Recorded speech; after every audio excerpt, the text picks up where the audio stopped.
Good evening. Good evening. Hi, everybody. Roz McCarthy here with Minorities for Medical Marijuana. So happy to have you here this evening as we talk about something so important. This is our New York community town hall meeting on cannabis legalization. Episode 1 is focused on Brooklyn. So take a minute, share this. Make sure you share. If you know any New Yorkers, please have them join us tonight. We have an impactful conversation. Great guests. It's all about Brooklyn. It's all about New York. New York has legalized, but we are hearing from Brooklynites, folks that are on the ground talking about what this means. And we're talking about the past, present, and future of legalization in cannabis in the state of New York. I have with me Dr. Adams. Dr. Adams, introduce yourself. Hi, everybody. I'm Dr. Adrian Adams. I'm the New York State Director of Minorities for Medical Marijuana. We're a 501c3 nonprofit. Rod started it back in 2016. And like the name says, we're working towards getting the medical and business aspect of cannabis on the ground in Brooklyn so that it actually, the laws reach the people on the streets of Brooklyn. Absolutely. So with that being said, we're going to get started. We have our guests. We have a few guests that are running a little bit behind, but we have some phenomenal folks that are here. I'm going to bring them on stage. Welcome, Gia. Welcome, Bill. And welcome, Imani. Hi, everybody. Hello.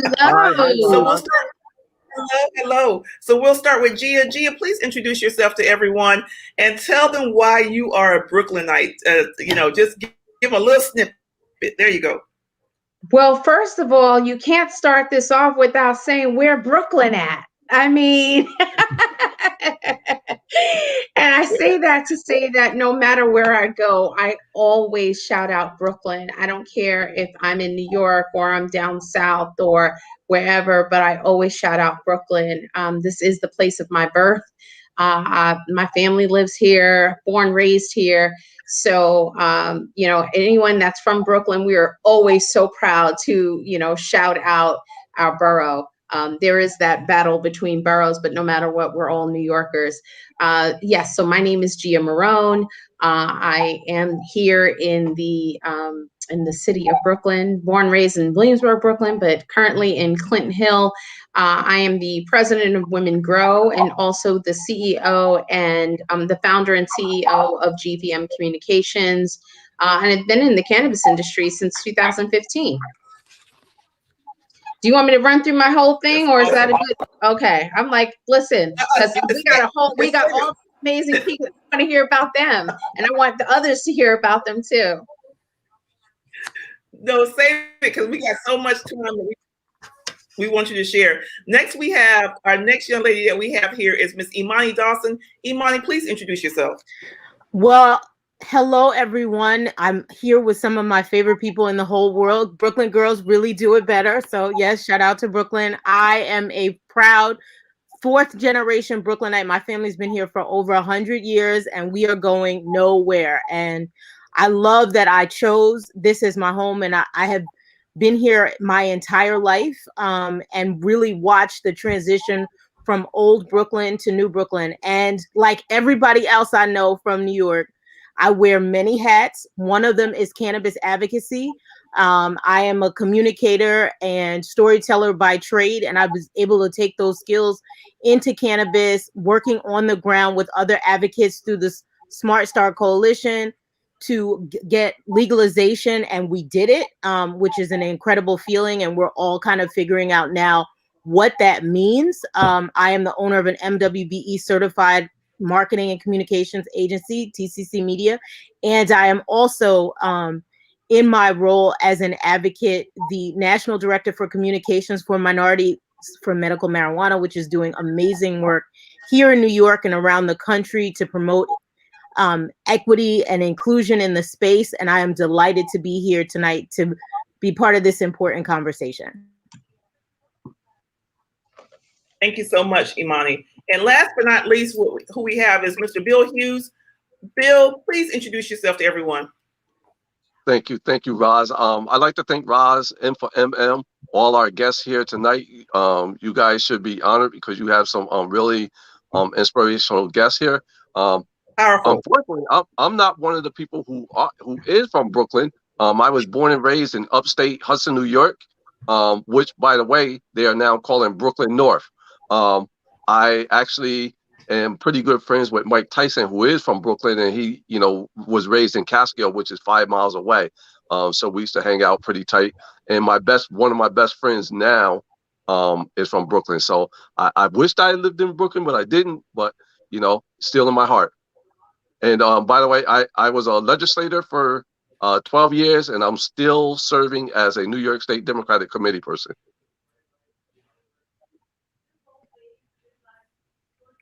Thank you. Thank you so much, Bill. Hopefully, so guys, let me tell you something. One, let me just give you an issue. Like if I pop out for a second, that's because I'm in a hotel and I got bad connection. I'll pop right back in. But Bill, thank you so much for being with us. Hopefully everyone can hear us clearly. I want to make sure before we begin the conversation, we first thank the folks with FP Wellness and GTI for sponsoring this series. We're going to start here in Brooklyn. We're going to go, the next stop is going to be Long Island. And after Long Island, we're going to upper state New York in regards to Buffalo and Rochester. And I mean, I've been told that, folks who are concerned about this, people of color, the BIPOC community is strong throughout New York. So we get it kicked off here in Brooklyn, but we're so excited. Thank you, GTI, for your support. You are a provider of services in New York, and wanting to do more and wanting to make a difference, and we appreciate you. So let's go and let's start here. First and foremost, let's talk about the past. Imani, you talked about the fact that you spent 100-year history in this city. Give us a little flavor when we talk about, prohibition.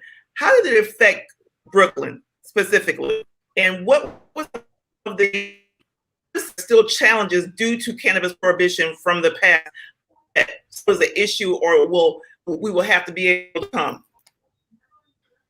Well, Roz, let me make sure that I got your conversation, because I know that as a woman on the move, there was just a little bit of glitch there. It sounds like you want me to give you some context on Brooklyn and prohibition and what the experience was like here. I think of Brooklyn as every town USA, to be perfectly honest with you, and the same kind of disproportionate policing, the same kind of using cannabis and marijuana as an excuse to come down on communities of color and Black and brown bodies happen here, just like everywhere else.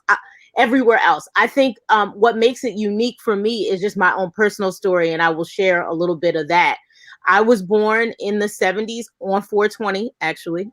So I get to celebrate my birthday on 420 day, and grew up, with the beginning of sort of the crack era and the policing of people who had addiction and criminalization of people with addiction, with boys and girls that got kind of caught up in the allure, but were targeted as low-level people, and also with folks that as soon as they became adolescents, they were just automatically the suspect of the day. So definitely know people who were maybe not, like New York, unlike some other places, wouldn't, give you a hardcore sentence for, a small amount of marijuana, but it certainly could trigger circumstances where your life could be forever altered. I know of someone at my church, and I was heavily involved at St. Paul's Community Baptist Church growing up, which had an amazing social justice lens. But someone who was at the church, his father was a member of the church, upstanding, happened to get caught with like a dime bag, and it sent his life into a spiral that 30 years later, he's still trying to recover from. There was also, in addition to the kind of teenage angst that you see around marijuana, there were elders in our community. And by elders, I mean people in my mother's generation. So they actually probably were younger than I am right now, but who were using the plant socially to self-medicate, dealing with the trauma that comes with the kind of burden of Blackness that communities of color have been dealing with for centuries. So there was, on the one hand, there was the Just Say No era and the crackdown on kids and the derailing of their lives. But then there were older people using it, completely normalizing it for adults and just not really talking about it. So in my family, it was something that adults did that we knew we needed to stay away from. And, you know, more than one of my peers and friends became cautionary tales in the whole drug saga that, you know, hit so many different cities where Black and brown people are around the country. Absolutely. Bill or Gia, your thoughts when you talk about the historical, I mean, I think history is so important, the historical perspective of the past when it comes to cannabis legalization, when it comes to prohibition, when it comes to, you know, targeting, what do you call it? Smell and arrest. So we'd love to hear your thoughts in regards to understanding the foundation of the history of prohibition in the city. Is it you first, Gia, or me? Sure. I mean, I'm happy to jump in. I agree a lot with what Imani said. I absolutely adore Imani and her sisters. But, you know, it's interesting, as she said, you know, she is a child of the 70s. I've been here through the 70s, through the 80s, 90s, and seeing the transition happen.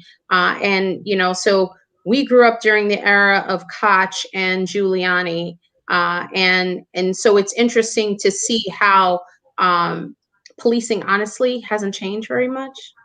So I'll say that, and I will honestly say that as the daughter of a New York City retired police detective, whose family was heavily in, you know, law enforcement. So, you know, watching how policing our communities for young people, right, who may have been just consuming, smoking, what have you, how I would say Black police officers encountered, and I'm not going to say all, let's say some Black officers, how they encountered young people who were consuming versus how some white officers encountered young people smoking and consuming in our communities were oftentimes very different. But it wasn't unusual to smell it, whether if it was in, you know, my side of Brooklyn or on the other side of Brooklyn, meaning in Bay Ridge or Mill Basin. You know, cannabis has been rampant in many neighborhoods for a very long time. It's just how people were treated in terms of how they were approached in consumption. It's interesting when I think about dispensaries today. In the back of my head, I'm like, these are the bodegas that operated in our neighborhoods. That's literally how I see them, right? Or the bud tenders are the weed guy, right? That you or your hookup. And I just said that to someone. You know, they have new names, but that was your weed guy. That was your hookup. That was the guy who, you know, delivered, or you met him to go get your stuff. But again, it wasn't, while we as children were told not to use it. I mean, I laugh today because I have to personalize it to say my Uncle Freddie was the one that, you know, always told me that he never thought it was bad. I never knew him of not smoking weed, of not consuming cannabis at any time, of him growing it, of him talking about, you know, how good it was, and him being basically a connoisseur of it. And again, super intelligent man, worked for New York City Bridge and Tunnel for 30 something years. Like, and so the picture of which that they paint of people from our communities are nothing like the people that I know. And it's not like that's a small group of people. I'm talking about from, you know, from Brooklyn to Queens to, you know, Harlem and across the state. So it's very interesting in terms of historically what we've seen and where we are today. But what I will say is that it is a big step in the right direction in terms of legalization. But there are so many wrongs that have been done to our communities in terms of young people who have unfortunately suffered at the hands of criminalization against this, that their opportunities were shortened based on how we were treated in terms of consumption. And I say that to say is that as a very young girl, I was bused to the other side of Brooklyn to Bay Ridge. And if you understood what that meant, that's back in the 70s when our schooling systems were not the best in our communities. And so they came up with the busing system. And so I was bused from my neighborhood to a predominantly white neighborhood. And I do remember seeing young white kids and boys who were consuming at a very young age. I knew what it was. I knew it was something we weren't supposed to do. But yet, you know, I remember distinctively a teacher coming out and just yelling at them, and they ran off. Our school would be very different. You're not getting a good yelling, right? You're being reprimanded to the highest degree. And so when you think about where we are today versus where we were some years ago, the only difference is that the time, but quite honestly, the punishments of Black and brown people, you know, really honestly hasn't changed much unless we have these laws and regulations in place to protect our own people from our communities. And that's why this bill was so important in terms of possession, because so many people went to jail just for possession. So on that front, just let me chime in real quick, Bill, before you get going. Because I actually have somebody I grew up with who was a judge in Manhattan. And he felt for people who came in with marijuana crimes, because he said that the way the police saw it from his perspective is they used marijuana in their mind to get guns off the street. So they used it to actually be able to dig through people's pockets and try and find them. But at the same time, they didn't let people slide. So you had a lot of people who ended up in court. So I'm curious to see the response to police that the police have to these changes. And that's one thing that concerns me a lot. Go ahead, Bill. So, well, you know, Nixon's, I'm sorry, go ahead. What I was going to say is the two women, what they brought up segue perfectly into my thinking. As a Black man, when you grow up in the 70s and the 80s, you're very familiar with the war on drugs, and the war on drugs changed the trajectory of the communities of color for history. I mean, we were changed forever. The course that we would have been in a community. Think about it. You have most of your jails filled with Black men that lived in communities like Brooklyn, like upstate, families broken up, single mom homes, kids growing up without a father, all based on the possession of a plant that we knew for years and years and years was something that was used on the medical level. And I would often go to parties, like Gia said, and have a lot of my white friends there, and marijuana was prevalent. I mean, they would just break it out and pass it out. You would go to concerts up at SPAC, which is upstate Saratoga, and they'd be smoking it on the lawn and just passing it around. Nobody would say a thing. We knew that if we went to a rap concert, say LL or Run DMC, you dare not get caught. People would do it, but you surely would make sure that you didn't get caught, because you knew you were going to do jail time. There wasn't going to be any passing it around on the lawn and having fun. There were going to be none of that. So we knew the ramifications of what having cannabis possession in our pockets meant. And I can tell you, I have a lot of friends that live upstate that did time when they were living in Brooklyn, coming from Bed-Stuy and areas like that, because, they really targeted us. And I have to say, they did a lot of damage in the Black community. And I say, I think New York and all these other states that has legalized cannabis, but I'm not sure that you can actually repay the debt for the damage that was done in our communities. Well, we know that Nixon, his advisor came out and acknowledged that the war on drugs was created to criminalize Black people. And I think what we saw in Brooklyn, just like in cities and states across the country, was the enforcement of that, right? And there's always been, at least in my experience, a two-tiered system. I went to I'm from East New York, and I traveled as a child every day from East New York to the Upper East Side to go to an elite private all-girls school.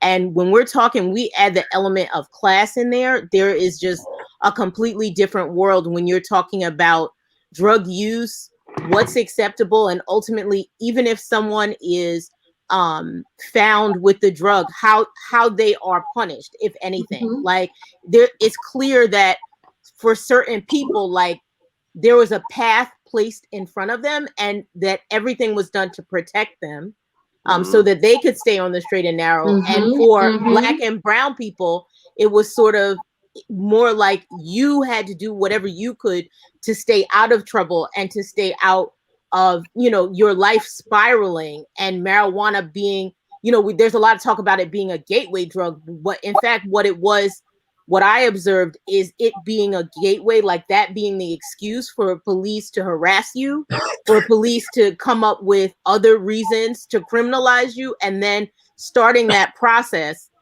that really was, you know, school age to prison, and then trying to rebuild your life from there, because it just got harder. Like if you did get incarcerated, educational opportunities were denied you, and it just led to patterns of recidivism. So it, Right. you know, it is an ugly part of our history that needs to be addressed, and we have to absolutely make sure that that there is restitution for people who lost 5, 10, 20 years of their lives, and also whole communities that were robbed of genius, that were robbed of creativity, were robbed of people who would be productive citizens contributing to our tax dollars, so that Sure. we could, you know, we could evolve with communities and not displaced by gentrification, for example.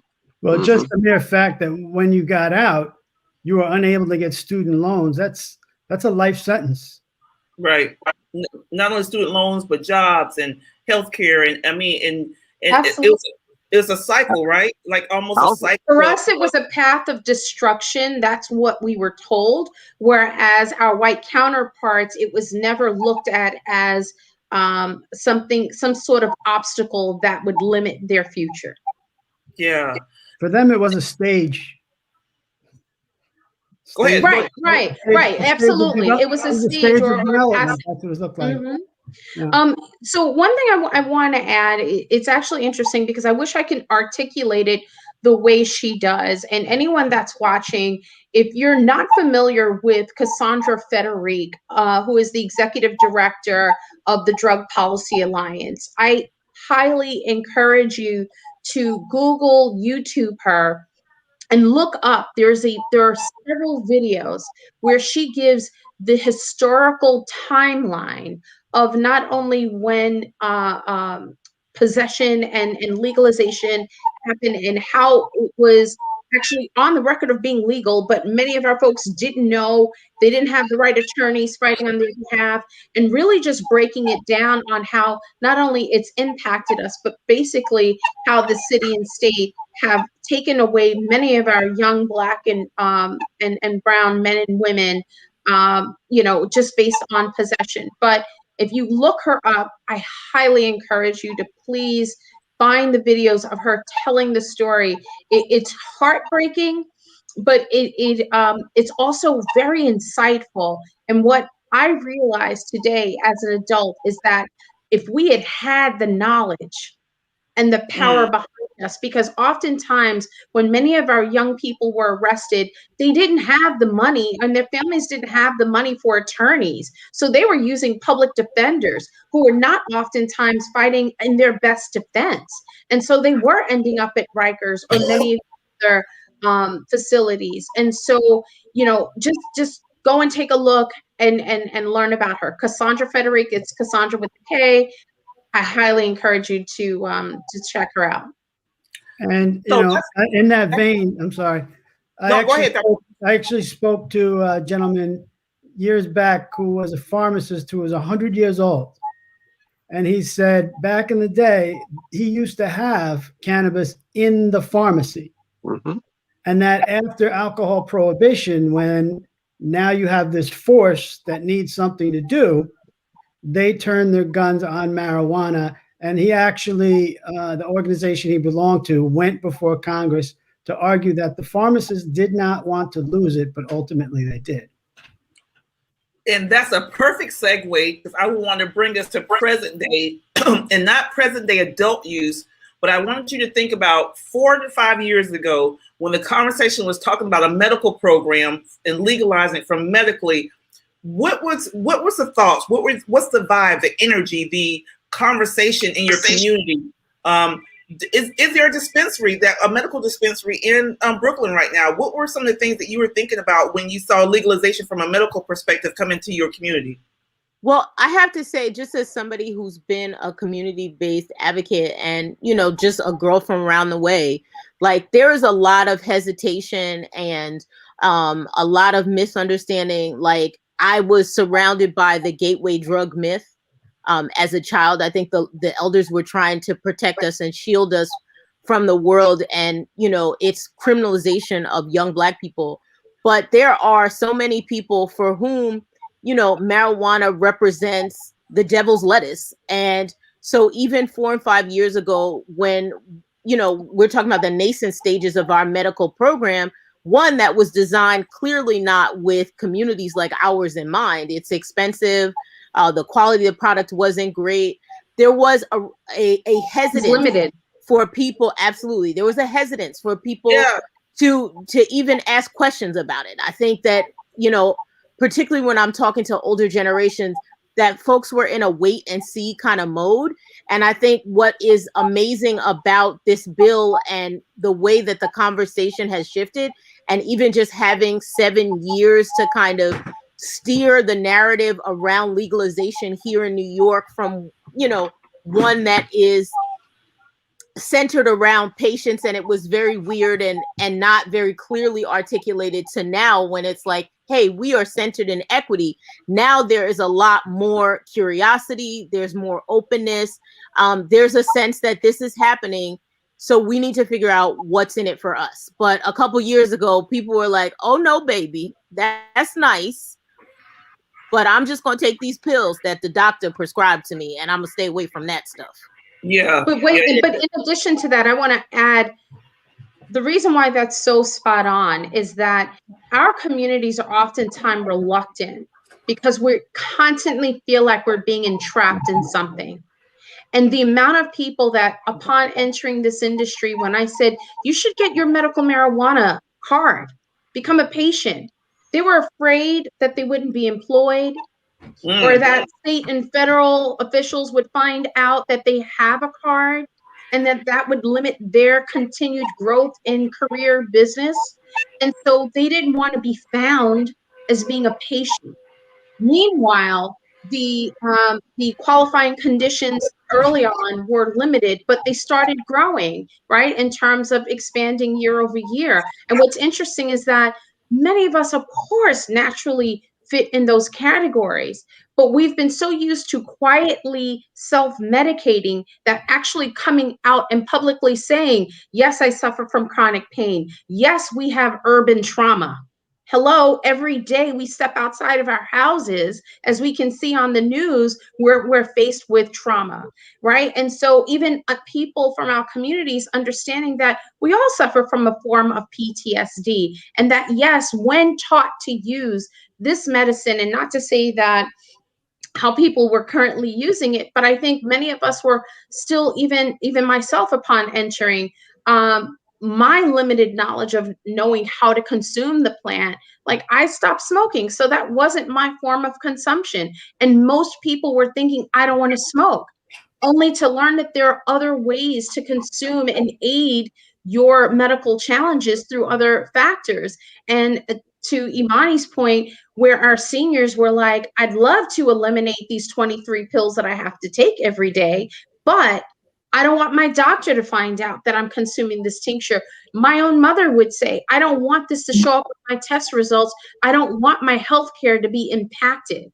So while we're fighting and advocating for the people in our community, our own people are afraid to take advantage of what we're trying to do. Why? Because oftentimes governments are still, as Bill said earlier, we're still afraid of what other way will they come at us, because historically that has happened time and time again. And I even say that with our current bill. Am I concerned?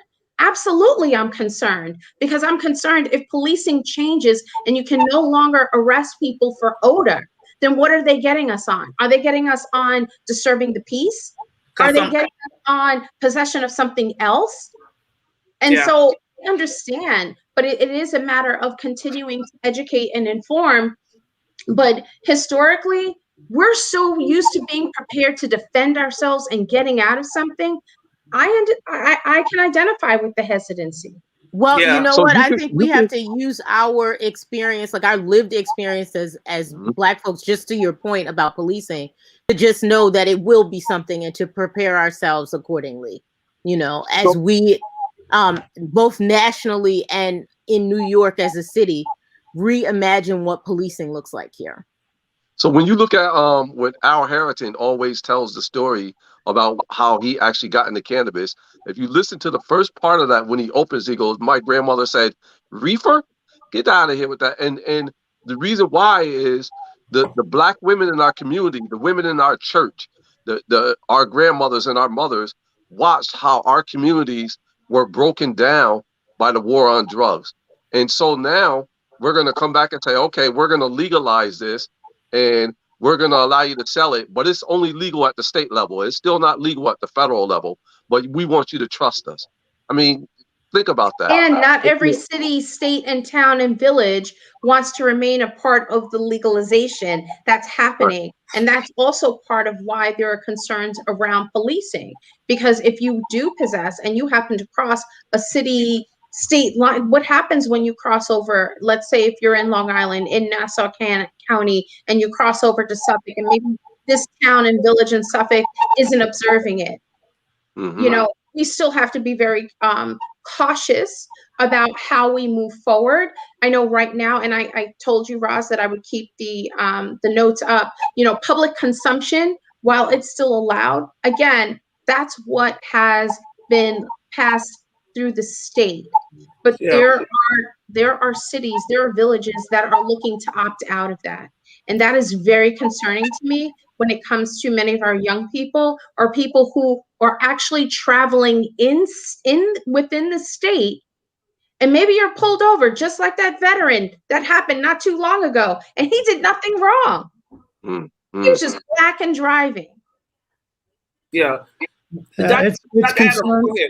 Go ahead. Yeah, it's concerning as well, because there's a choke point in all of this in industry in terms of medicine and physicians.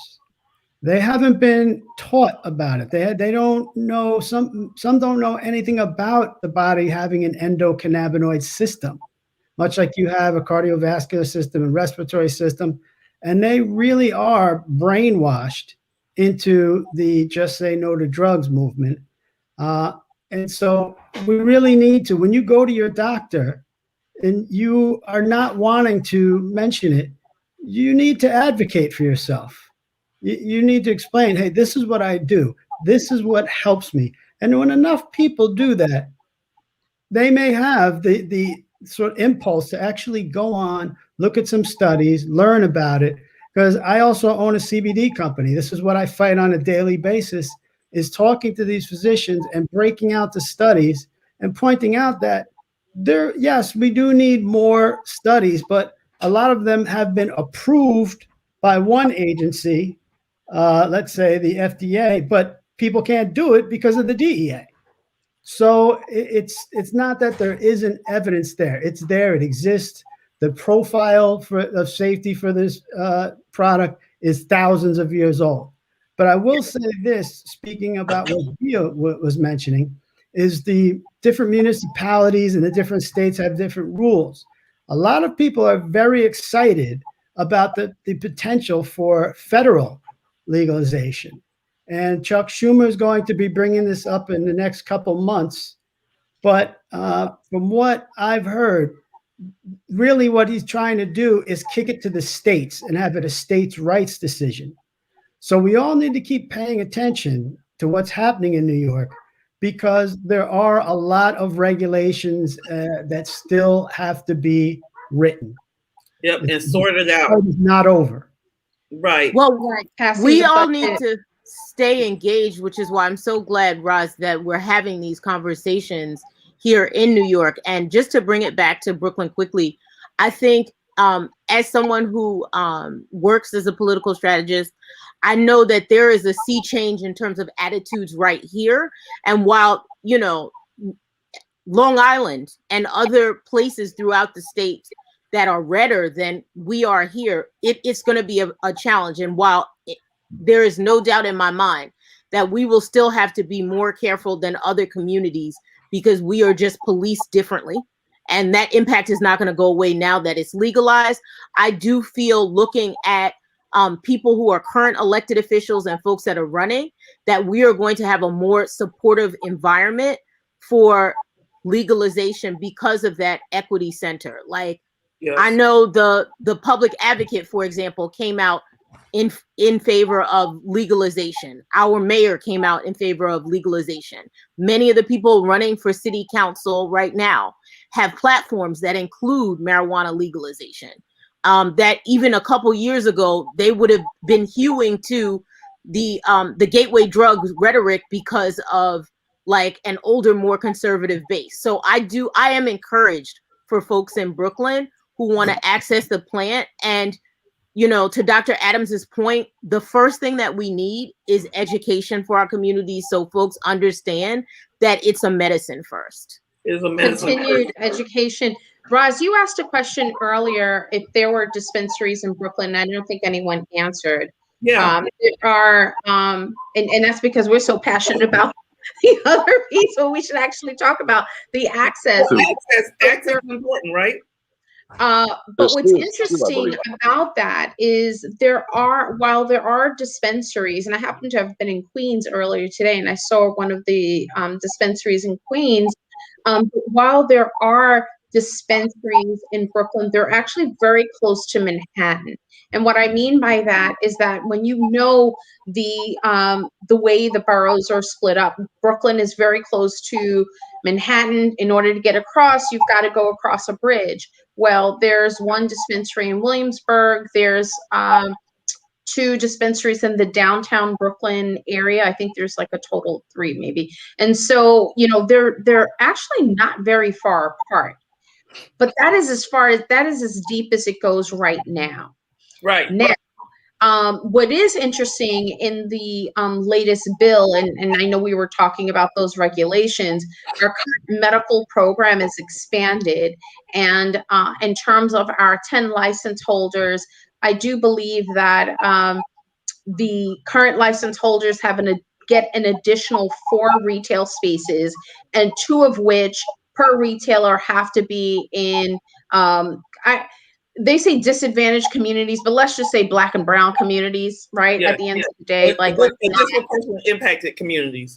Yeah, but Black and brown. That's right, because you know what happens when I hear that is that oftentimes we're skipping over that they're really talking about Black and brown communies, right? And because that's really that's coded language for, that's where they're supposed to go. Yeah. And so let's just address it and stop calling it BIPOC. No, Black and brown, period. That's what it is. And the reason why that's important is that I believe many advocates fought for that, right? And fought in the terms of, how do you change the perspective of the community if that access isn't there? If you have to travel to it. One of my concerns over the years were, if the dispensaries aren't in our community, but J&M got to travel to someone else's community to go to the dispensary, but then something happens to J&M on the way back from getting medicine, and we've already seen what happens with just walking with Snapple or anything else, I'm concerned about J&M going to that other neighborhood. So why can't dispensaries operate in our community? And so I was really happy to see that in And we really called it Pookie. So I just want to be real. Let's like if Pookie and them go into another neighborhood, because I mean I cannot not be Brooklyn and then not keep it real with you. But if um if we're crossing and leaving our own communities just to get the access to the medicine, I also think that's unfair. Right? I mean, how are we then supposed to embrace this and feel more comfortable about it if it's not like a local grocery store or a pharmacy or anything else that the necessary services that we need, to live day to day. Yep, Well, I agree. it was clear from the very beginning of the medical marijuana program here in New York that we were not the intended consumers, right, and there exactly. wasn't anything done to make it accessible, which is why the work of organizations like M4MM is so revolutionary and so necessary. Like we have to reach our communities from a price perspective, from a location perspective, even as someone who has worked in the space, who has a medical marijuana card, who's gone in to the dispensaries and just had the experience. It's clear to me that they have there's tremendous opportunity to improve health equity and access for our communities. I think it starts with education. I couldn't agree with you more. And I think, we have to be honest about where we were and where we have the potential to go. I feel like the MRTA's improvements to the medical marijuana program are extremely heartening, and we can finally have serious conversations on the legislative and policy side about including our communities. Yes. So let me reset. So doing my Clubhouse thing, resetting the room for everybody that's on right now. Make sure you're sharing this. We're talking about New York cannabis legalization, past, present, and future.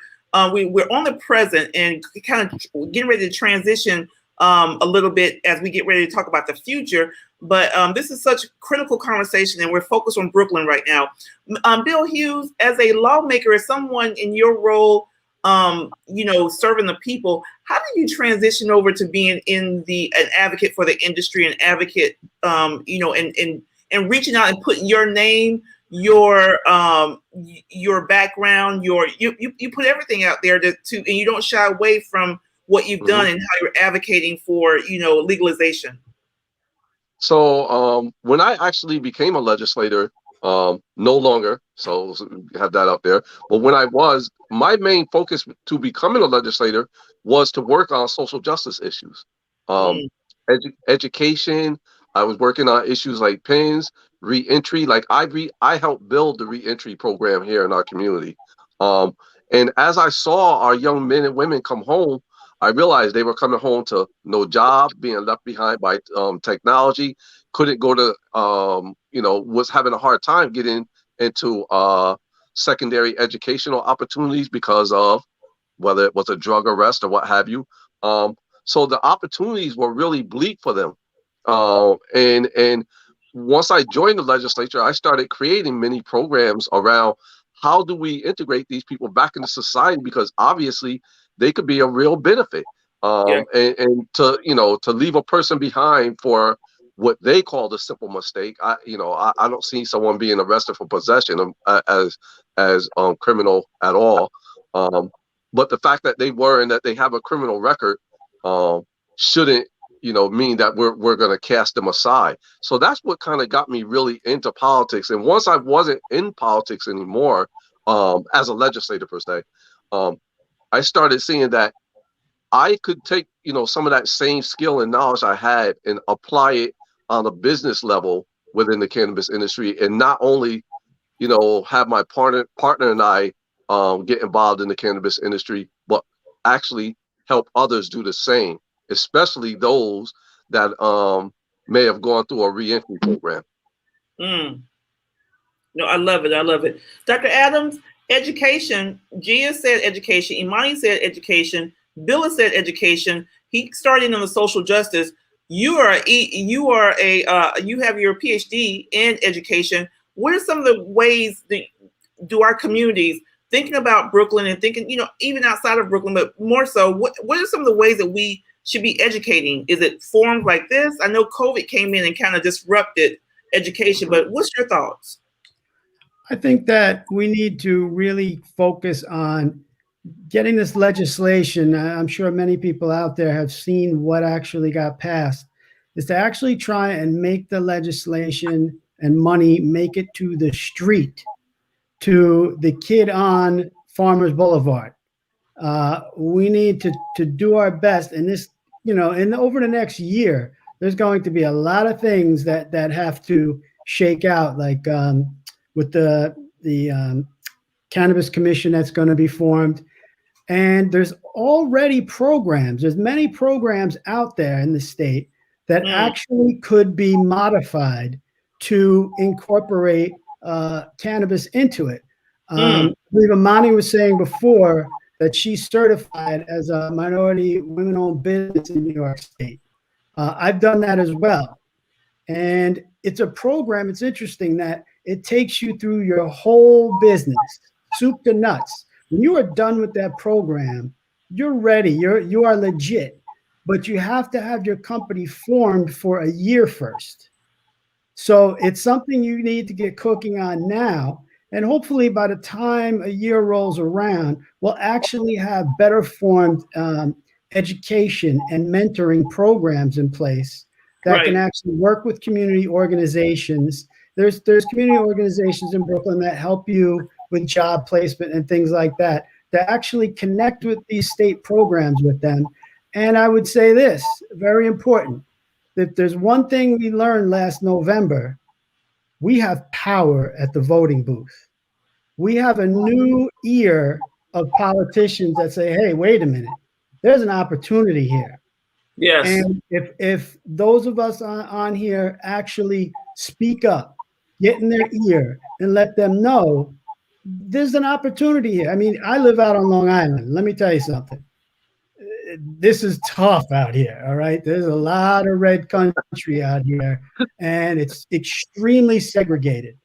So, my push has been to go to these politicians and say, hey, you have Hempstead in your district. You have Amityville and Wyandotte in your district. These people will support you if you get behind this. Yes. And you get a little bit different reaction. And I will say this for tonight. I actually, before I go any further, let me thank Senator Andrea Stewart Cousins, Liz Kruger, Assemblyman Kesey.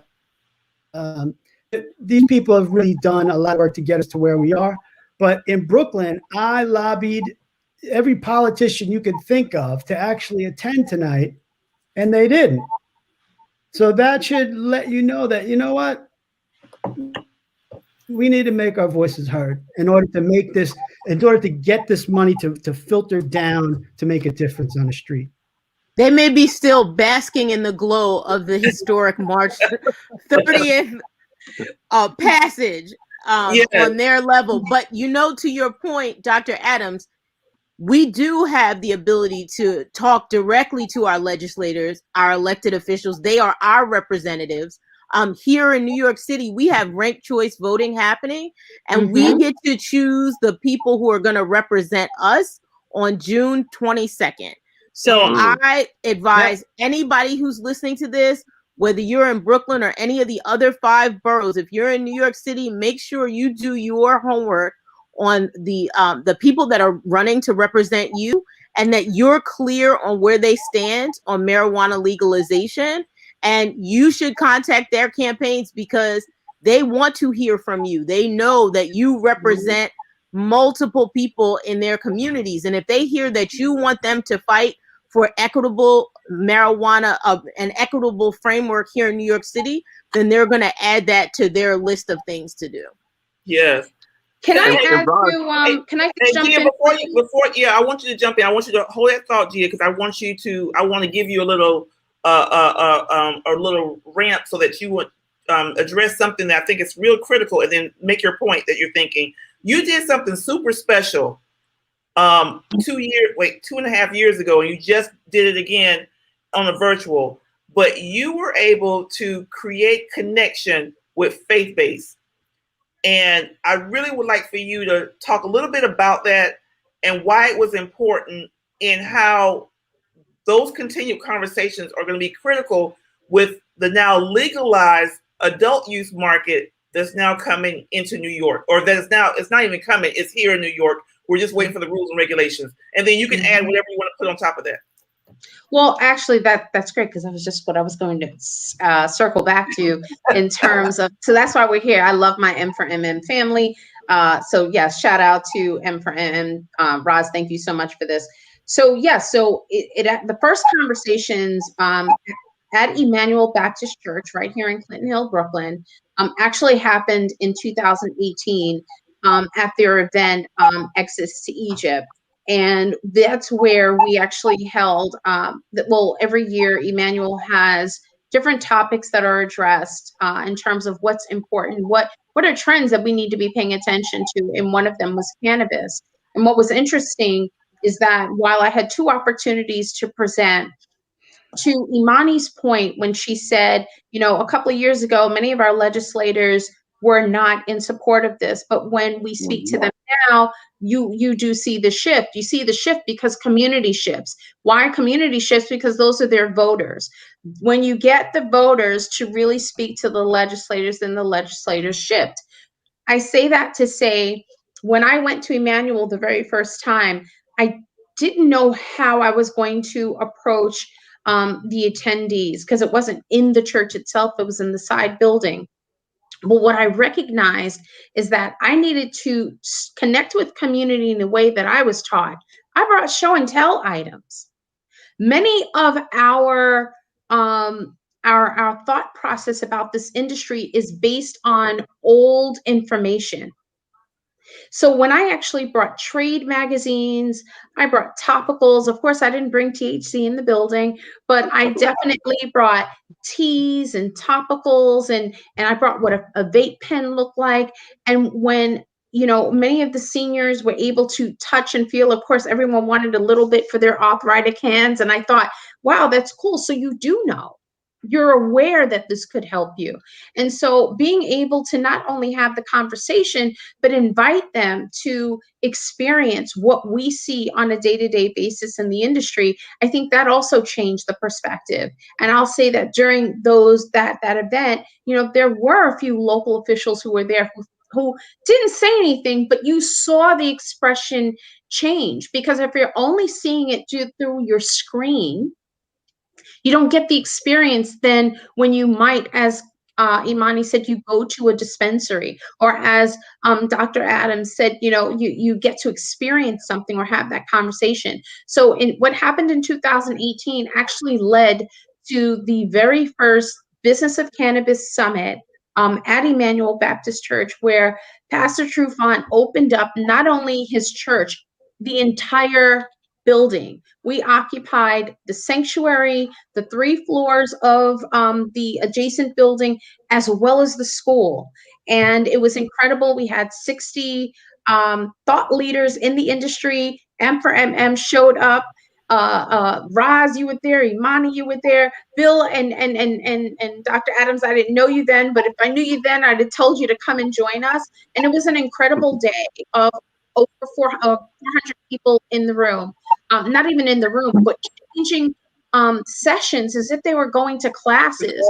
But you saw that day perspectives change. And what you also saw were the amount of the wide, I would say the diverse age group that was in the building. We had from millennials to seniors. And so that was in 2019. And then unfortunately, COVID hit and we had to postpone our 2020 event. But then in 2021, we decided to do it virtually. And this is where Dr. Adams and Roz joined us. And we had a 2-day virtual summit. And this time it drew over 2,500 people. When I looked at the numbers recently, looks like our numbers across platforms went collectively over 6,000 views. And it's great because it goes back to the point that we've all made, how important education is. And it didn't stop there. In 2019, following that free event, we held 6 consecutive events at the church. And it kind of became that place that people looked forward to going to. And we all know that the church really becomes that core within our communities. And so I think if we're able to invite the conversation, and be prepared for people who will be defensive. But I also think that it's important that, even inviting law enforcement, right, to understand what's happening. I had an interesting, that's the note I was writing. I had a conversation with an officer recently, and he said, cops suffer from pain too. And I had to stop, and I thought, you're absolutely right. And it's not that we're saying that this is all bad, but what he was saying to me was, I want to use CBD too, but I'm afraid of losing my job if I do that. But I'm really interested in what you all are really teaching and talking about. And I think it's really important. And he says, I really hope out of our communities, we get more scientists, we get more mathematicians, and we get more attorneys and accountants. And I thought, wow, that's incredible. He says, more importantly, I hope our kids really understand and learn how to grow this plant.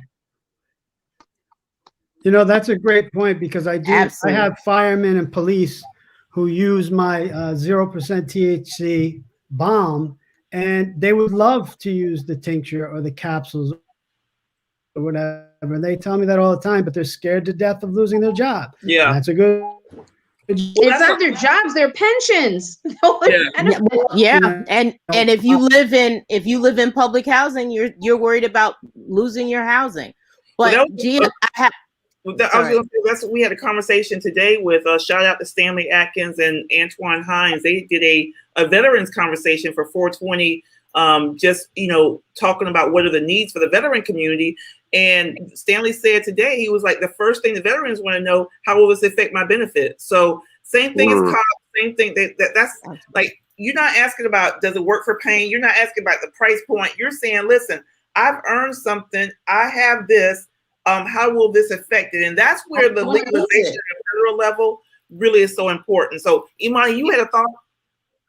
Well, first of all, I just wanted to go back to the show and tells, because that's how you do it. I had the privilege of being with Gia in 2018 when she made that first presentation and sitting and talking to Pastor Trufant about it. And as someone who grew up in church and for my life to be so defined, I actually married like my best friend from church. I know that is it's a critical pathway for understanding in our communities. And I can tell you that what you did was really iconic, and I'm so happy to have been a part of it. And I know that will not be the first. That is opening the door for many more conversations in faith-based institutions. And, as a people, we have a variety of faiths, whether, the next stop is to the mosque. You know what I mean? I think that you set a standard, and I'm really excited about it. I've had conversations with other churches, and it has opened a doorway, and we can, because of the importance of the church and how central it is for Black and brown people still, particularly for that older generation, like looking forward to much more activity there. I wish I was a part of that. It's not over, right? We have to keep doing it. But I also want to highlight what's important about this conversation is while we're driving education, because it really is key, whether on the medical front, adult use, or even on the business. I also recognize that it's important for the education to come in different languages, right? Not everyone, and I was so happy to see that the Latino community, my community, I do rep being, Afro-Latina, shout out to all my Boricuas out there. But, it's also important that this education come, whether if it's in Spanish or, to my Creole community right out there, that, we have to make sure that it's available in the way of which we can digest information.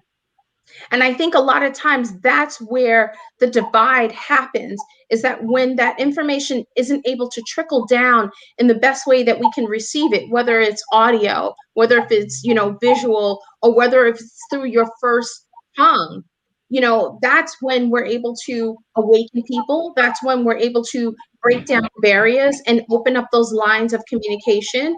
And then also people being more open to understanding what happened. And I think, Dr. Adams, what you said is that earlier about the regulations.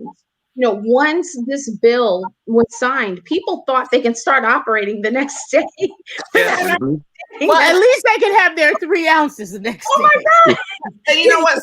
So before you go forward with that, because we're starting to run out of time, but this is a great segue. I want all of you guys to weigh in on the future. We got a bill right now. Talk about what you can do right now. Talk about the future of creating the rules and regulations around this program.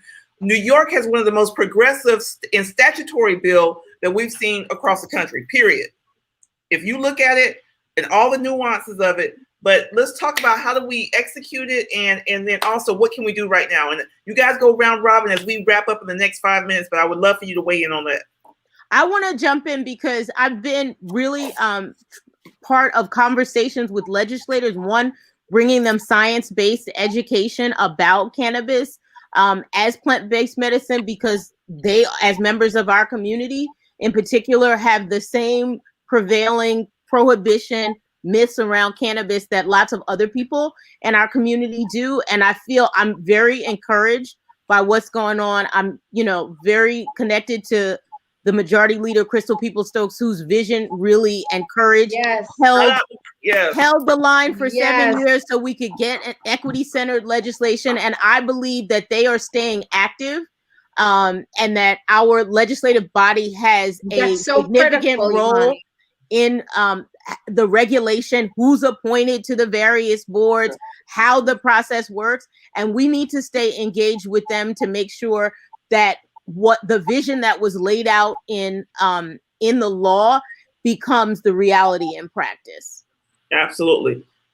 Bill, what's your thoughts as we look at we're now a regulated adult use program is now official in New York. What's the promise of the future of it, and what should we be thinking about? Right. So going back to education, and this is something that my partner and my team is really thinking about.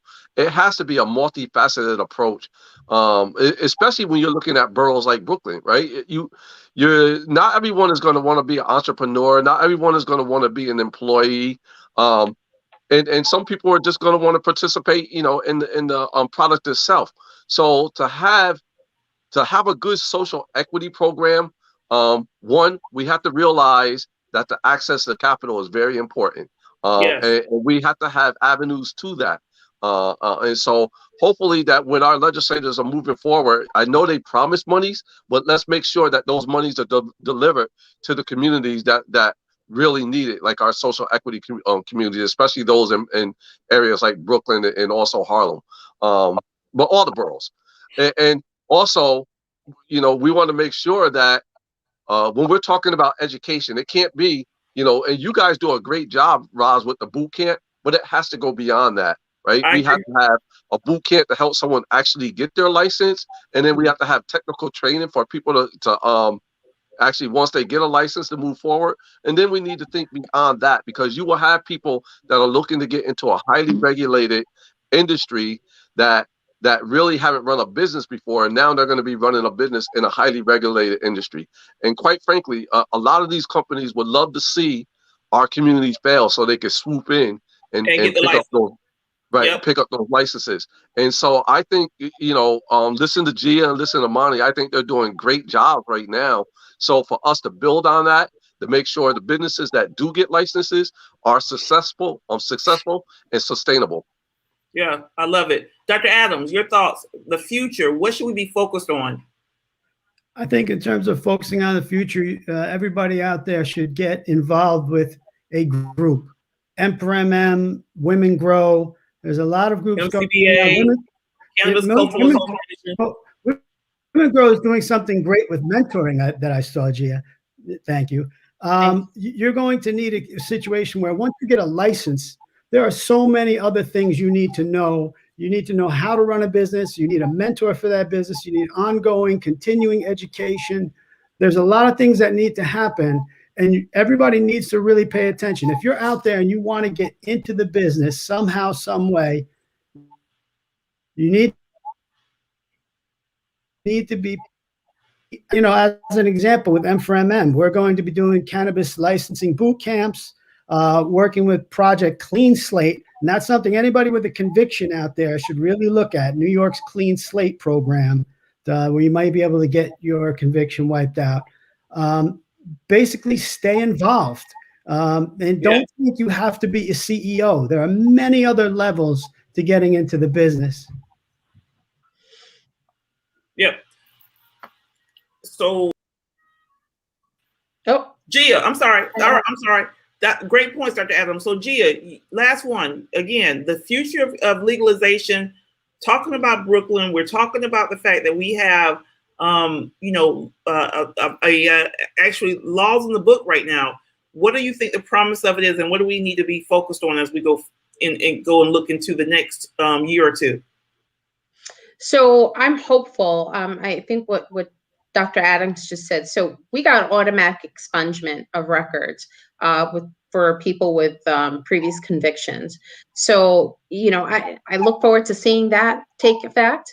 I look forward to understanding exactly how reinvestment in our communities will look, and also making sure that we also hold our legislators accountable, that those tax funds go into our communities and to our schools, right? So while we're talking about cannabis education, more importantly, our just traditional school education for our children are just as important. I also have to shout out Mecca Evers in Brooklyn that will be bringing a minor in cannabis program, because as a CUNY, and them becoming the first CUNY to bring that type of education, I think is critical. And the fact that Medgar is located in Crown Heights, I also think is just so important that, that education goes inward, right? Not so much on the border of Manhattan. The other thing is, while so many people are so excited about getting licenses, we already know it's not going to go to everyone. But what I highly encourage is that if you are already an existing business, think about how you can service this community.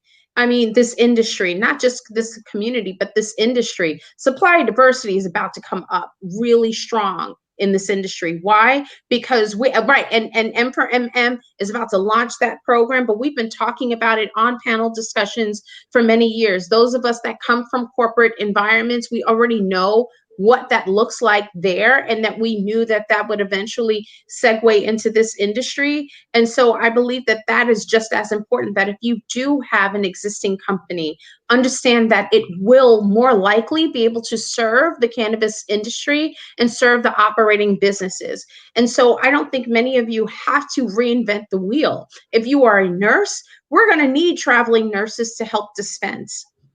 We're going to need our medical professionals, perhaps even in our schools, because there are a lot of children who are medical patients, and they, their parents may not be able to take off of work. And so we have to understand overall in the scope, it's not just about licenses, it's about a thriving industry in this state, in our city, and how can we support it. And I just have to shout this out, last but not least, MWBE is very important, and fix your credit. Okay, hello, don't just think it should just come anywhere. You need to fix your credit. And if you haven't started yesterday, then start like right now when this is over. Yes, you do need traditional business plans to start looking at what you're doing. And no, we're not always able to get those 15 minutes, which is why I appreciate M for MM for hosting these panels, because while we've committed this hour, right after this, I'm sure many of us are going back to the last hour we just lost on work we haven't done. So the work still continues, because we're looking forward to regulations and laws being written. We're looking for leadership that's going to run this, as well as, amazing people like you all to bring this education to community. So thank you so much, Roz. I greatly appreciate you. Thank you, Roz. I know that we got to go. I just want to say two things. One, thank you so much. So one, to Gia's point, my sister Dashita wrote a book, How to Succeed in the Cannabis Industry. Roz actually authored the foreword, and it's a great introduction for anybody. Gia is 100% correct. This is going to be a pick and shovels business. And the people that can bring their existing skills and talents into the industry are the ones that are going to win long term, which is why I'm so excited about the supplier diversity program that you're working on and the hard work of Women Grow. And to that end, I also want to shine a light on our legacy operators. We've got to integrate them into the space. They are the reason why we have a market in the first place, and they are largely from our community, and we need to make sure that they get a piece of the cannabis space. I know that that's certainly part of the vision that the legislators intended, and that is where I'm going to be focusing my advocacy and my work. Good for you. I love it. And actually, I was going to give you more time because, guys, we're about to wrap up for tonight, but I would be remiss if I didn't let our panelists give us 30 seconds. What are you working on? What are you doing? This is your 30-second commercial. Tell us what's going on, because I got my 30 seconds I'm going to tell you guys about. So, Bill Hughes, you got 30 seconds. Tell us what you got going on, Bill. Thank you for being with us tonight, Bill, but tell us what you got going on. First, I'd like to thank all of you guys for the hard work that you're doing. It is clearly evident that we're going to really benefit for the trails that you're blazing. So my partner and I is a Latino who lives in New Jersey. He and I have started a company called Tiva Growth. We're looking to apply for licenses in New York and New Jersey. We are also setting up, and we're going to build it regardless if New York and New Jersey gives us money to build it or not, a incubator that will go along with our business. My partner right now builds world-class incubators for the tech industry, and we're going to move those skills over into the cannabis industry. And so hopefully you hear more about us coming up soon. Hey, we got to link up. Let's do it together, Bill. I love it. I love it. Imani. Well, thank you. I get another 30 seconds. Well, Let me just thank you very much. Let me just say that this is an amazing and vibrant space to be in right now. As the proprietor of a nonprofit that is focused on community-based education, we're looking at the legacy market, and we have a Legacy to Legal event coming up on April 30th that we will be sharing more information about shortly. And then, just as someone who is a communicator in the space, this is an amazing time. You know, this is our month. And so I am shining a spotlight on the folks that I work with that are in there doing the work. So shout out to everyone that has gotten exposure. And I am really excited about the future for cannabis. With the things that we're doing now are having impacts on the federal level. Absolutely. I agree 100%. Dr. Adams, this is your 30-second commercial. Give it to us, brother. Okay, so I'm Adrian Adams. I'm the CEO of Antigen Botanicals, CBD. Basically, you can catch me on Clubhouse, my contact information. But last thing I want to say is that the venture capitalists are watching. They're watching. They're waiting for us to fail. And we need to get on it now, because once legislation is written, undoing that is very, very hard. As an example, if you go upstate, there's a facility that has been granted tax relief. They're going to build almost 500,000 square feet. All right. And that's about an hour northwest of the Bronx. These kind of things are going to keep happening. We must stay active politically. Thank you. Yep. Got to stay active politically. Oxygen Botanicals, beautiful, physician-driven CBD line. Dr. Adams, I'm so grateful to have you as our state director there for the state of New York. We're doing this again in 2 weeks. We're focused on Long Island, guys. I'm Roz McCarthy, and I'll tell you, wait, 1 second. I just want to say, I sent a message to you, Imani. Legacy market is the black market. I had to say that because there are so many people that ask, why do you keep saying legacy? Because we know we changed the title of it, because it does earn its respect because it was here first. So anyone that's watching, legacy market is usually referred to or better known as the black market or the underground. Thank you very much, Tia. But this is one of the great things about M4MM is this is one of the spaces where we are educating and we are changing the narrative. And we don't want to call things the black market anymore because it was a plant and a medicine. We all have an endocannabinoid system and we've been denied it for 100 years. And Yes, the Lord. change starts now. And one last thing, language is important. I would implore everybody to stop using recreational as a term and Yes. use adult use. Yes, Please. yes. And have you fed your endocannabinoid system today? If you haven't, you got plenty of options out there. Feed it every single day. I want to tell you guys, I'm so excited to have you. I love you guys. Join us this Sunday. We have an astounding show. You guys got to have folks. We got our students going to be on. If you have not watched Grass is Greener on Netflix, go watch it. Go watch it. Grass is Greener on Netflix. It's a must watch. Grass is Greener. I'm going to type it in chat on Netflix. Go watch it. And Sunday, this Sunday, April 25th, we're going to have the director of the film. It's on Netflix, Fab Five Freddy. Remember Yo MTV Raps? And he was just a hip hop. He was a hip hop guru when we were growing up. Fab is going to be on live with us, and it's an HBCU student panel. So we have Nadir from SMART. We have North Carolina A&T on board. FAMU is going to be there. Tuskegee, Morehouse, Howard. It's going to be so super dope. So we're going to be doing but we're going to be talking about this film. Where did it come from? How did it develop? Where it's so powerful. So make sure you join us, on April 25th, 7 p.m. Guys, thank you so much. I love you. I appreciate you So much, Roz. We love you. Thank you. Dr. Adams, Thank you for a great conversation, Roz. Absolutely. Thank all of you.